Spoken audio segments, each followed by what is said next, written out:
तो चलिए सीधा शुरू करते हैं।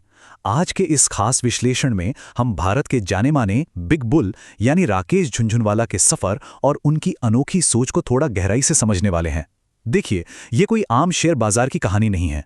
असल में ये अपार संपत्ति बनाने की साइकोलॉजी और स्ट्रैटेजी की एक बेहद शानदार मास्टर क्लास है।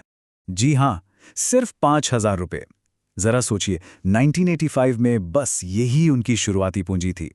और सबसे दिलचस्प बात यह है कि ये आंकड़ा एक बहुत बड़ा भ्रम तोड़ता है।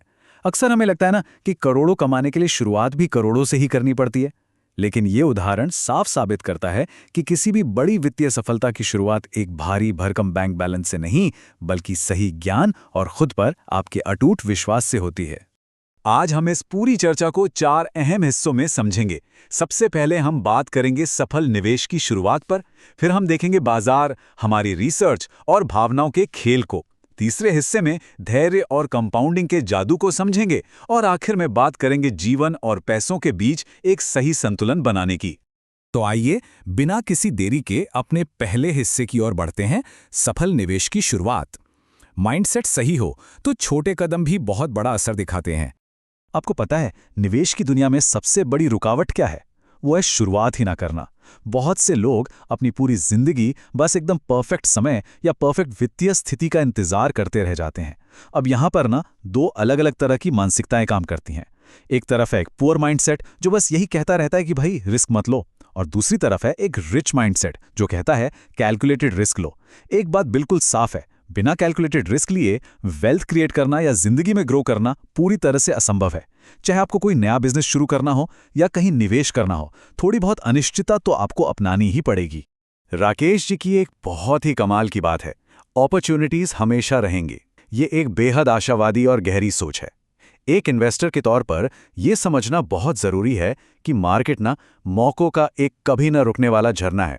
अगर आज कोई एक मौका हाथ से निकल भी गया तो कोई बात नहीं, कल कोई दूसरा मौका जरूर सामने आएगा। इसलिए हताश होने के बजाय हमेशा एक पॉजिटिव और तैयार माइंडसेट रखना चाहिए। चलिए अब आते हैं दूसरे सबसे अहम पहलू पर, बाजार, हमारी रिसर्च और हमारी भावनाएं। मार्केट डायनामिक्स को समझना जितना जरूरी है, उतना ही जरूरी है अपने इमोशंस को कंट्रोल करना। देखिए, असली इन्वेस्टिंग और जुए में जमीन आसमान का फर्क होता है। मार्केट असल में काम कैसे करता है और उसमें लंबे समय तक टिके रहने के लिए किस तरह के अनुशासन की जरूरत होती है, यह समझना बेहद आवश्यक है। प्रॉपर रिसर्च का मतलब ये बिल्कुल नहीं है कि आपने व्हाट्सएप पर आने वाली किसी अनजान टिप पर अपना पैसा लगा दिया। बिल्कुल नहीं।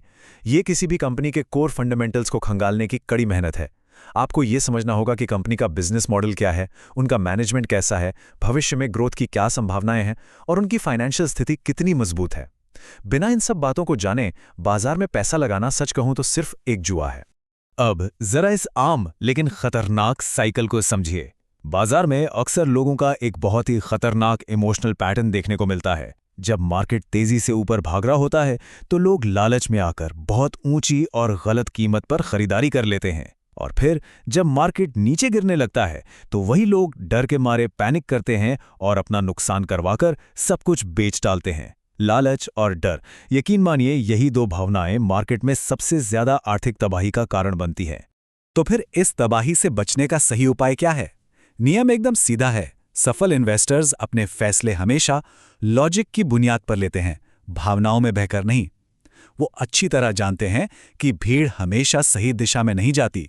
जब हर कोई डर रहा हो और बाजार गिर रहा हो, ठीक उसी वक्त असली मौके छिपे होते हैं। आप 2020 के मार्केट क्रैश का ही उदाहरण ले लीजिए। जब आम लोग पैनिक होकर सब कुछ बेच रहे थे, तब जो लॉजिकल इन्वेस्टर्स थे वो शानदार क्वालिटी के स्टॉक्स बहुत ही कम दामों पर खरीद रहे थे, और उसी फैसले ने उन्हें बाद में जबरदस्त रिटर्न दिया। वहीं दूसरी ओर जब बाजार में हद से ज्यादा लालच दिखने लगे तो समझ जाइए कि वो खतरे का एक बहुत बड़ा संकेत है। चलिए अब इस चर्चा के तीसरे और शायद सबसे दिलचस्प हिस्से पर चलते हैं, धैर्य और कंपाउंडिंग की ताकत।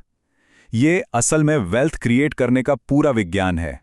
ये जो कंपाउंड ग्रोथ का जाना माना फॉर्मूला है, ये महज कोई गणित की इक्वेशन नहीं है, बल्कि ये अपने पैसे को चुपचाप काम करने देने का एक मनोवैज्ञानिक संयम है। ये फॉर्मूला असल जिंदगी में बिल्कुल किसी जादू की तरह काम करता है। उदाहरण के लिए अगर आप नियमित रूप से हर महीने सिर्फ 8,000 रुपए की एसआईपी भी करते हैं और लंबे समय तक अपना अनुशासन बनाए रखते हैं, तो यही कंपाउंडिंग उस छोटी सी रकम को एक बहुत ही विशाल संपत्ति में बदल सकती है। सच कहा जाए तो समय मार्केट में सबसे बड़ा जादूगर है। और इसी लंबे इंतजार और धैर्य से जन्म होता है एक मल्टी बैगर स्टॉक का। ये वो निवेश है जो आपकी मूल कीमत पर 10 गुना, 50 गुना या कभी-कभी 100 गुना तक का रिटर्न दे देता है। राकेश झुनझुनवाला का टाइटन कंपनी में किया गया निवेश इसका सबसे बेहतरीन उदाहरण है। अगर उन्होंने शुरुआती 20 या 30% मुनाफे पर लालच में आकर अपने पैसे निकाल लिए होते, तो वो हजारों करोड़ की संपत्ति कभी नहीं बन पाती। शुरुआत में ही प्रॉफिट बुक कर लेने की लालसा को रोक पाना अपने आप में एक बहुत बड़ी कला है। अब हम पहुंच गए हैं अपने आखिरी अध्याय पर, जीवन और पैसों का संतुलन। यहां हम बात करेंगे असफलता का सामना करने, लगातार कुछ नया सीखते रहने और जीवन के असली उद्देश्य के बारे में। अगर हम प्योर फाइनेंस के आंकड़ों से थोड़ा ऊपर उठकर देखें, तो निवेश की दुनिया की एक बहुत ही जरूरी सलाह सामने आती है। गलतियां करने से बिल्कुल मत डरो। आपको जानकर शायद हैरानी हो सकती है कि बाजार के बड़े से बड़े दिग्गज भी गलतियां करते हैं। उनके पोर्टफोलियो में भी नुकसान देने वाले स्टॉक्स पड़े होते हैं, लेकिन फर्क सिर्फ इतना है कि वे अपनी गलतियों से सीखते हैं।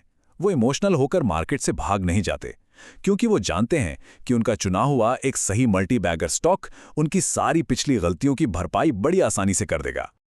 और हाँ, ये सब तभी मुमकिन है जब आपके सीखने की प्रक्रिया कभी न रुके। रोजाना खबरें पढ़ना, कंपनियों की एनुअल रिपोर्ट्स का गहराई से विश्लेषण करना और मार्केट के नए ट्रेंड्स को समझना बेहद आवश्यक है। आज की इस तेजी से बदलती दुनिया में आपका ज्ञान ही आपकी सबसे बड़ी और असली संपत्ति है। जिस दिन आपने सीखना बंद कर दिया, समझ लीजिए उसी दिन आपकी ग्रोथ भी बंद हो गई। दुनिया के सबसे सफल दिमाग हमेशा एक जिज्ञासु विद्यार्थी की तरह ही काम करते हैं। तो इन सारी बातों के बाद एक सवाल उठता है, आखिर सच्ची वेल्थ है क्या? देखिए, सच्ची वेल्थ के 3 असली स्तंभ होते हैं। पहला है आपकी आर्थिक सफलता, दूसरा है आपका बेहतरीन स्वास्थ्य और आपका परिवार, और तीसरा सबसे जरूरी स्तंभ है खुशी और आपके जीवन का उद्देश्य। राकेश झुनझुनवाला का जीवन सिर्फ स्क्रीन पर चमकते नंबर देखने तक ही सीमित नहीं था। अकासा एयर जैसे उनके नए वेंचर्स ये साफ दिखाते हैं कि वो जीवन में कुछ नया करने और जिंदगी को पूरी तरह से जीने में विश्वास रखते थे। पैसा बहुत जरूरी है, इसमें कोई शक नहीं, लेकिन अगर आपके पास अच्छा स्वास्थ्य, परिवार का साथ और जीवन में कोई उद्देश्य ही नहीं है, तो वो सारा पैसा बिल्कुल अधूरा है। तो हम इस खास विश्लेषण के बिल्कुल अंत में आ गए हैं, और जाते जाते ये चर्चा एक बहुत ही गहरे सवाल के साथ खत्म होती है। क्या एक सही माइंडसेट के साथ आपकी शुरुआत होगी? ये अपनी खुद की वित्तीय और व्यक्तिगत यात्रा पर गहराई से विचार करने का समय है। अनुशासन, लगातार सीखने की ललक और एक लंबे समय की स्पष्ट सोच के साथ बड़ी से बड़ी सफलता हासिल की जा सकती है। बस जरूरत है तो एक सही शुरुआत की। इस चर्चा का हिस्सा बनने के लिए आपका बहुत बहुत धन्यवाद।